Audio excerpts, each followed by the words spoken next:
Welcome to part 2 of this little story time that we're doing. Like I had said in my previous video, things were just happening and they were compiling, and I had not really figured out that whatever was happening was sort of emotional abuse. The sexual abuse, I feel like I had figured it out. The emotional part, the psychological, the jury was still out on that. I was still trying to convince me that if you just went for therapy, things would be better. If I just worked on myself, on how I react, on how I speak to him, things would be better. And that is what I tried to do. Let me try and talk about the highlights, the things that really kind of pushed me overboard. So while these things were happening, what was happening to me is I was not right. I was not okay. I stopped working because I couldn't even focus on my work. All I was thinking about was how this relationship was going wrong. It's how I was feeling. It's how so much have happened, and none of the things that have happened or the things that he's done has been sort of so. You see, when someone you're in a relationship with does something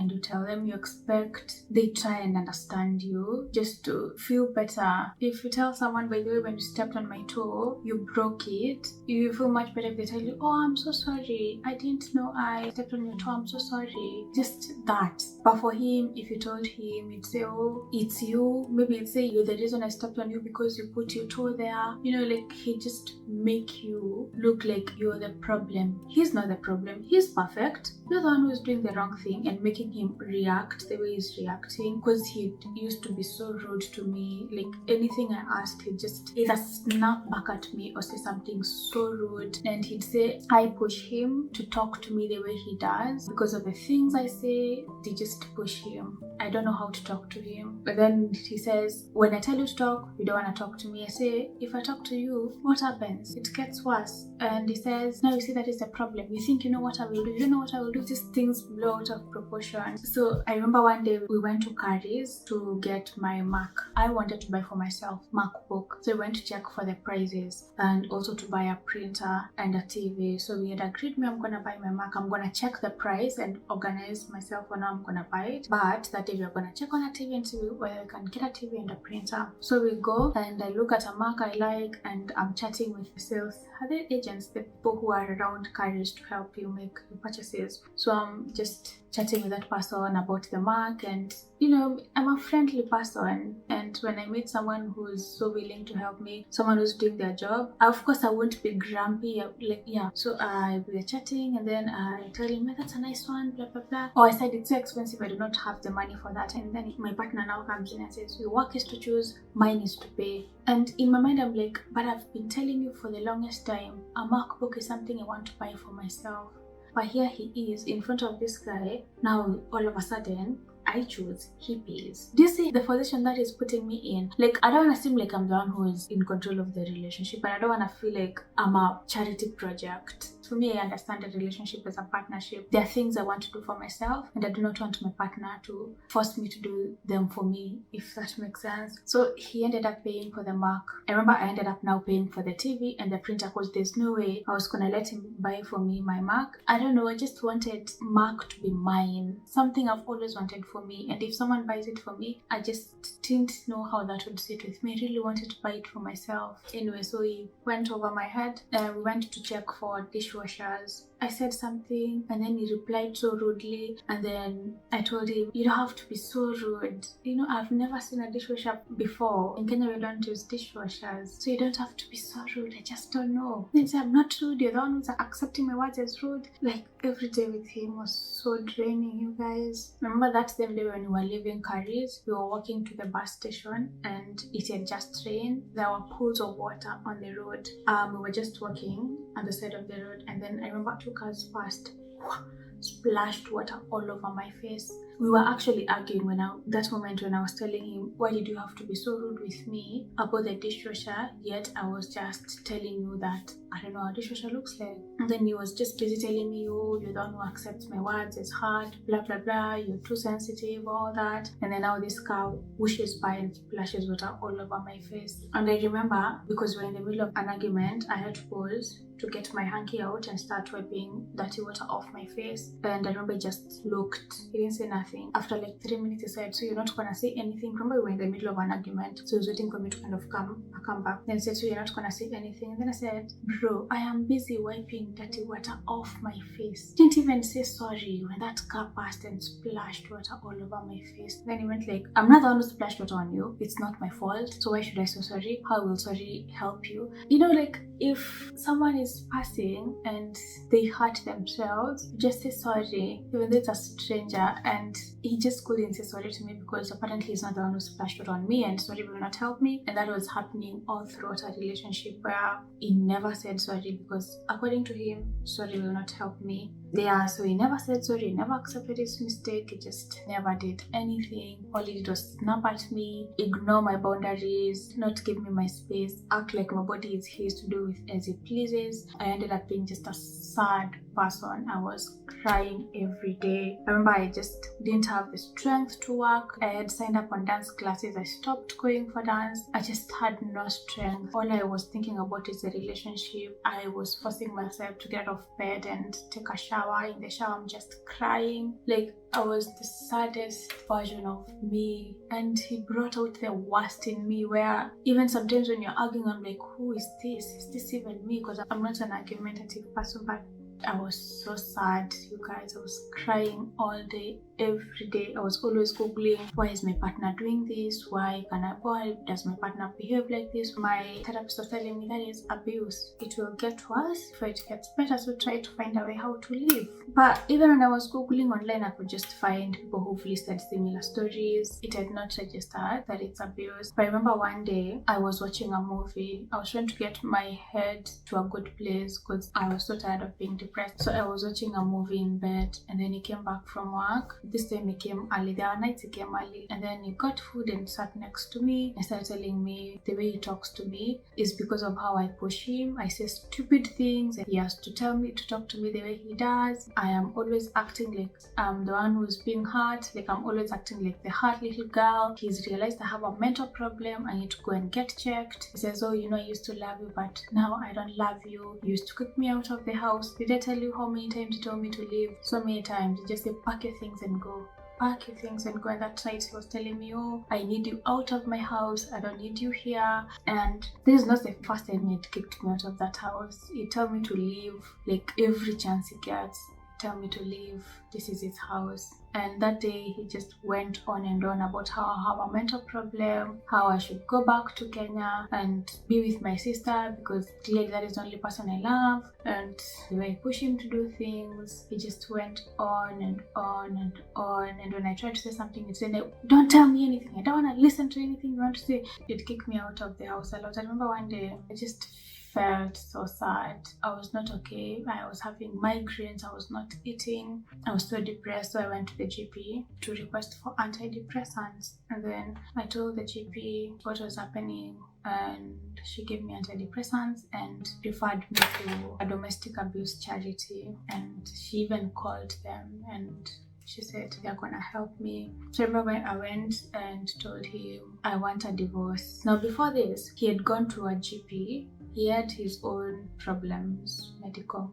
He had gone to a GP, and the GP suggested whatever is happening with him is probably a mental problem and he should see a therapist. So he called me from the GP and told me, "But then you probably were right. The GP also recommended I see a therapist." And also I was like, yes, finally, he's gonna see a therapist. But when he came back home, he said, the GP said we should try having sex more. Remember, there was sexual abuse involved. I'm just not talking about it. Then I told him, no, I'm not feeling like it, and not until you fix your issue, I'll feel more secure in that manner. And then he said, "Oh, you just not want to have sex with me. You're the reason this marriage is dying." And I'm like, the GP recommended you see a therapist. He said, yes, but he did not say I must see a therapist. I am okay. I do not need a therapist. Therapy is for crazy people. I remember he even told me that all my friends are crazy because I told him my friends go for therapy. He said, all your friends are crazy. So I told him, if you're not gonna see a GP, if you're not gonna work on your issue, then I just want a divorce. That is the next day I went to the GP to get my antidepressants, and then I came back. When I came back, he told me now he's booked for us a couple therapy session. Remember, I had been telling him so many times to go for therapy. He'd refused all those times. Now that I've told him I want a divorce, now he's booked a couple therapy session. And we went for the therapy and it didn't work out because he was still adamant, saying he cannot say sorry. He says because he's him, that's his nature. I remember after our second session, the therapist told us, you just go and decide whether you actually want this therapy, because the therapist was so even tired. He was just refusing to admit anything. I remember we were arguing, and then he told me he had cheap flights to Nairobi. Do you want me to book for you this flight? He used to just threaten to send me back, to kick me out of his house. He just threatened me with a lot. But one day he told me, I have given you till 1st May to get your shit together. Otherwise, you leave my house. In fact, he even sent a flight that was going back to Kenya. I remember it was for 24th April. I remember very clearly. He asked me, do you want me to book this flight for you? I said no. Then change your mood. I am so tired of you always being sad and acting, always crying. I'm tired of seeing your sad little face. You're supposed to be married. In short, I was in an abusive relationship. My partner was emotionally, sexually abusive, psychological, all those words they use. And my sister and my friend really helped me because I used to call them every day. My life became their life. Every day I'm calling them with something that has happened. Every day I'm crying. Every day I'm just so sad. It's the worst time of my life. I cannot do anything. I'm in a new country. I do not have friends. I was having anxiety attacks. I remember I even got more medicine like now for anxiety because I was having attacks. I was a mess, you guys. One night I was in bed, 1 a.m. I wanted to sleep, and then he texted me and said, you need to fix my laptop. I said, I installed uBlock Origin on your laptop. Yeah, he told me you need to fix the uBlock Origin because I cannot watch movies on my laptop. The TV was in the bedroom where I was sleeping, and he used to watch movies on his laptop in the living room because if he comes back home at 2 a.m. and starts watching the TV in the bedroom, the noise, but he was on his laptop in the living room, that's okay because we didn't have a TV in the living room yet. I had installed uBlock Origin to block ads so he can surf well. So at that 1 a.m. he's telling me I need to fix his laptop because he's unable to watch movies, and he told me to fix the uBlock Origin. I told him uBlock Origin is just for ads. It probably has nothing to do with the site that you watch your movies on. And I told him, anyway, I will check it tomorrow because right now it's 1 a.m. And then he said, yeah, but I cannot watch movies. You're the one who knows how to do it, so go fix it. I said, yeah, it's 1 a.m. I'll fix it tomorrow. I'll check it tomorrow though. I will let you know the uBlock Origin has nothing to do with the site. Then he said, okay, then I'll come and watch the TV in the bedroom when you're asleep. So I just had to wake up and go check his laptop because otherwise he'd come to the bedroom when I'm asleep and watch the TV there. Anyway, so that happened. Yeah, and I had told him categorically, now this is the sexual abuse. I was telling him, please, you need to stop trying to touch me and kiss me and do things. When I tell you I am not in the mood, just give me space. And I remember I kept telling him, I need space, please don't, don't. But he will do anyway. So I remember this night, I was in bed and I had told him, please don't touch me, I need space. We can sleep in the same bed, yes, but no lovey-dovey. And he came back home at around, I think 1, or is it 2? And obviously if he comes, I'll hear him. So he comes back home, I hear him, and then I remind him I do not want to be touched and all that. Then I think we go to sleep. After falling asleep, I feel his hands on me. Tomboy is doing his thing. And I remember that morning I woke up and I was just so livid. Can you imagine when you tell someone you don't want to engage in any sexual activity and they wait for you to fall asleep for them to do what they want to do? Do you know how invasive that feels? But I woke up and I wasn't feeling good. So that night when it happened, now the next day, I talked to my sister about it, of course. And then at night, I said to close the door to the bedroom so he does not come in. And then he came back and the door is closed and they said, no closed doors in this house. And I said, but I don't feel safe with you. And he goes like, I also don't feel safe with you. When I tell him I'm feeling like this, he'd say, I have also made him feel that way. He just says, no, open this door. No closed doors in this house. You know, I opened the door eventually. That night, same thing happened. Waits for me to fall asleep, goes for not penetration, but yeah. So that happened, and I remember the next day, because if we were not arguing, if he was not telling me about that I don't want to talk, or how I'm saying stupid things, or how I am thinking wrong, or how my whatever I'm saying is wrong, then he's on WhatsApp texting me. If he's not with me there from work, he's texting me and telling me things. I remember he told me, if you don't want to touch me from tonight, you should start sleeping on the couch. Then I told him, if that's what you want, then I'll start sleeping on the couch. Then he said, you see, that is not what you've chosen. I'm like, it's not what I want. You've given me a choice. And then he says, all you have to do is sleep with me in bed and you'll feel my hands all over. And I'm like, he'd ask you to choose. When you choose, he says, that is what you want. Now you see what you want. So yeah, I was being told to leave. I remember one time I asked him, can I maybe book an Airbnb for a week and just clear my head? And he said, then pack your things and leave. There's no break in marriage. If you go, it means you want to go permanently. I'm like, just for a few days. He says, no. Actually, I remember eventually said you can go, but if you come back and your mind is not in the right place, you need to go back to Kenya. Like, he used to pick me out so many times, telling me how I should leave. He does not love me anymore. One time I told him, you will not keep telling me what to do. And he said, yeah, but I can kick you out of my house. This is what was happening, folks. Remember to like this video. I was in an abusive relationship, and unlike many people, for me it just started as soon as I landed. In January it wasn't happening that much, but in February things just escalated. Every day it got worse, and you'd get so angry and sometimes just throw things or bang the door. I'm so glad it was never physical. It never hit me or something, but the way it was escalating, I feel like if I had stayed there any longer, I don't know, maybe I would have unalived myself, because the way I was feeling, my sister is the best person. She probably would describe it much, because the way I was feeling was horrible. Not eating. I came to England 65 kgs, and by the time I was leaving my partner's house in April, I was like 58. Someone on Instagram said, I see you've lost so much weight. I'm like, yeah, I have. And I'm sure they didn't even know the backstory, but I was stressed to death. I was on antidepressants. Then he would tell me I'm depressed because I'm not working. For him, when he feels depressed, all he does is work. I remember there's a time he told me, now tomorrow I want to spend time with you, clear your schedule. He was off on Tuesday. Our schedules are different. Though I work for myself, I like to work a certain time. He didn't even ask, would you want to do blah blah. He just said, I want to spend time with you, clear your schedule tomorrow. That is the life I was living. I was living with someone who never said sorry, always snapped at me, said something rude. When I called him out on anything, would turn it on me and say my thoughts are wrong, my thinking is wrong, I do not have the facts right. I remember this one time he had come back home. He'd said he will finish fixing the bathtub the next day, but that night, because I'm a very light sleeper, I could hear some activity in the bathroom. So I woke up and wanted to find out what's going on, and then I went and found that he had removed the cover of the bathtub. It was on the side.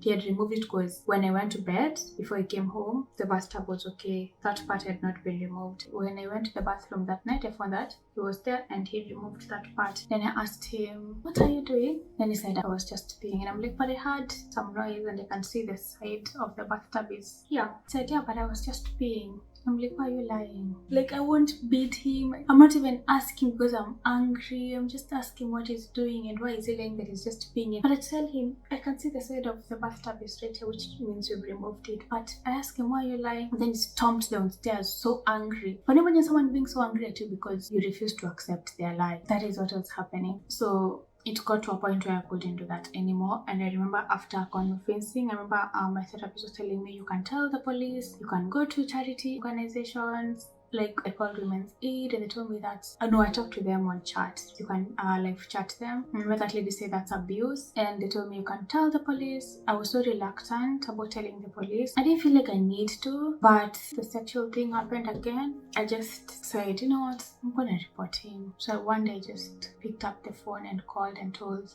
them everything that he's been doing. They said they'll get back to me. 2 days passed, and they called me and said they're following up on my report, and I was called in to give a statement, and they took down everything I said. I'm making this video like 7 months later. I think some details I still feel the way I used to feel when I remember what was happening, but some details, like the words I said, I've forgotten. I'm starting to forget, which is sort of how I deal with things. I just try and dissociate. Anyway, so I gave my statement and I was arrested on the 26th, and on the 27th So around that date, and then I left. So the police came by and told me, we want you to be out of the house before he's released on bail. So I remember the police were downstairs. They packed my stuff, didn't even get to pack everything, just some of my clothes, my work equipment, because that's very important. And the police booked me a hotel where I stayed for 2 nights, and I had to book an Airbnb as I was looking for a refuge. You might think that it got better, but it's not instant. So my life just got to another version of worse. That makes sense. The situation I was in with my partner was horrible. When I left, things just didn't become better. I don't know, it's just a different kind of worse. Yeah, anyway, so he was arrested and then I left. And yeah, the police did book me a hotel, very nice people. I was impressed by how they handled the whole thing. And that is how I became homeless, by the way, in the UK when I left him. And the worst part is I knew nobody in this country. My sister was back in Kenya, could not help me. All the people I knew were not in England. And you can't just start looking for people on Facebook and saying, are you a Kenyan in England? I have this problem, can you help me? It sounds a bit fishy and some people just think you're a scammer. And the only person I think I got to know, we were not that close for me to start telling her to help me. You know, in the UK there's an overcrowding act. You can't just start living with people out of nowhere. But I will continue the story now after I left, what happened after that. But I want to take this chance to first ask you to like this video and to tell you that if you are in an abusive relationship, you have to be very careful to see the signs. Don't be like me who's thinking you're the problem, you need to fix yourself. Yeah, maybe you are the problem, maybe you have a problem. If you even start Googling, why, that's a problem. There's this part of you that feels that this is not right. It probably isn't, and don't just sit there. And I know it's difficult. For me, I was thinking, now when I leave, where am I going? Now do I start packing my stuff and going back to Kenya after I have sold my stuff in Kenya? My apartment, I sold everything. Now going back to Kenya is still starting afresh. They say yes, charity organization, but I don't know how that works. What if they refuse to take me in? You know, like I was feeling even guilty about calling the police on him because I thought, you know, that is not love. They are just giving me reasons not to do what was right for me, but eventually I did. Okay, it was the right decision, but my life didn't become merry and lovely after that. Bro, choosing to leave is you starting a different journey, and depending on the support you have and maybe the links, if you have friends, it might be an easier journey than it was for me. But me leaving put me on another difficult journey, a path that although I knew was difficult, I knew it had an end. If I had stayed with my partner, that thing was gonna go on and on and on and even get worse, and maybe it would have gotten physical. So please leave, report whatever you're going through. Feel like it's abuse, talk to Women's Aid, call Refuge. If you're in the UK, there's also the National Abuse Helpline. Yeah, the National Domestic Abuse Helpline. Call them, talk to someone who is conversant with these things. Let them help you make your decision and leave. So that is what I'll tell you. Just you better fight homelessness than mental health. Because me, I never thought I'd ever say, oh, I am depressed or mental health. But the way that man made me feel, the person I became, is the worst version of myself. I am not over it yet. I feel like I haven't even started healing. I'm yet to even start therapy because I've just been trying to survive to fix my homelessness. But I am in a better space than I was when I was with him. If you had seen me, how sad I was in that bed, always crying, if not watching a movie. Even movies became uninteresting. All I was doing is just laying in bed and thinking about my life and this relationship and just crying. In the bathroom, I'm crying. When I'm walking, I'm crying. I don't even have the strength to cook or eat. I was not eating. I remember he was telling me, you should eat. One day I was in bed and then he said, get out of that bed and do something. And I was like, but it's Saturday anyway. Then he walked downstairs saying, lazy and selfish. For him, my depression was being selfish and lazy, but I'm so glad I left. That is the only thing I can say right now. That is the gist of it. I was in an abusive marriage, which I left on 27th of April. 4 months in, and I just couldn't do it. I wonder how people do it. I wonder how people who stay in such relationships for years, how they do it. Because me, I knew for sure that is not me. Girl sits in bed and cries. Like, I knew that is not me. So if you know yourself and you can feel something is not right, leave. Life is too short for you to suffer in the hands of a man. Personally, I have had a difficult childhood. and I was not gonna allow myself to have a difficult adulthood. No, I remember I told his aunt and his mom, and they didn't understand me. He even told them that I am behaving the way I'm behaving because I'm traumatized. When my stepdad left, now he said that I am traumatized by my stepdad, and now I'm transferring my feelings from my stepdad to him. That is what he told his family. I'm sure where they are right now, they think you're just our nice, kind man. So if your family don't believe you, still live. You're the only person who can help yourself. So that is it. I think in my next video, I'm gonna go over what I had to go through to get here, but I will try and summarize that. I just wanted to get this out of the way so you know what's happened. Thank you for watching. I will see you in the next one. Remember to subscribe.